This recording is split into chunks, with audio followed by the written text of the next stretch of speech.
അങ്ങനെ ഒരു മന്ത്രിയായിരുന്നു, IT മന്ത്രിയായിരുന്നു 1998. അദ്ദേഹത്തിൻ്റെ ഒരു ബുക്കുണ്ട്, does he knows my mother's heart ഒരു ബുക്കുണ്ട്. ഒരു ആത്മകഥപരമായിട്ടുള്ളൊരു ബുക്കാണത്. ഞാൻ എന്നും കോട്ട് ചെയ്യുന്ന ഒരു ബുക്കാണത്. കാരണം അദ്ദേഹത്തിനൊരു മോനുള്ളൂ. അദ്ദേഹം സെർബൽ പാൽസിയിൽ കുട്ടിയാണത്. ആ കൊച്ചിന് അപ്പോൾ ഇപ്പോൾ ഈ കുട്ടി ജനിച്ച ശേഷം ആ കുട്ടിയുടെ അമ്മയുടെ അനിത ഷൗരി എന്ന പേര്, അത് പുറത്തു പോകാൻ പറ്റിയിട്ടില്ല, ഒരു പ്രോഗ്രാമിന് പോകാൻ പറ്റില്ല.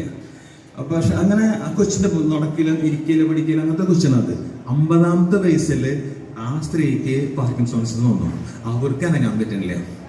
ഈ മനുഷ്യൻ 70 വയസ്സിൽ ഷൂറിയാണ് ഈ 30കാരനായി മോനും ഭാര്യനും കൊണ്ട് നടക്കുന്ന ഒരു ആത്മകഥയുടെ ബുക്കാണ്. വെരി ടച്ചിങ് ബുക്കാണ് അത്. അതിന് പ്രധാനപ്പെട്ടൊരു കാര്യം എന്ന് വെച്ച് കഴിഞ്ഞാൽ അതിലൊരു 3 പോയിന്റ്സിനാണ് പറയണത്. തമ്പുരാൻ 3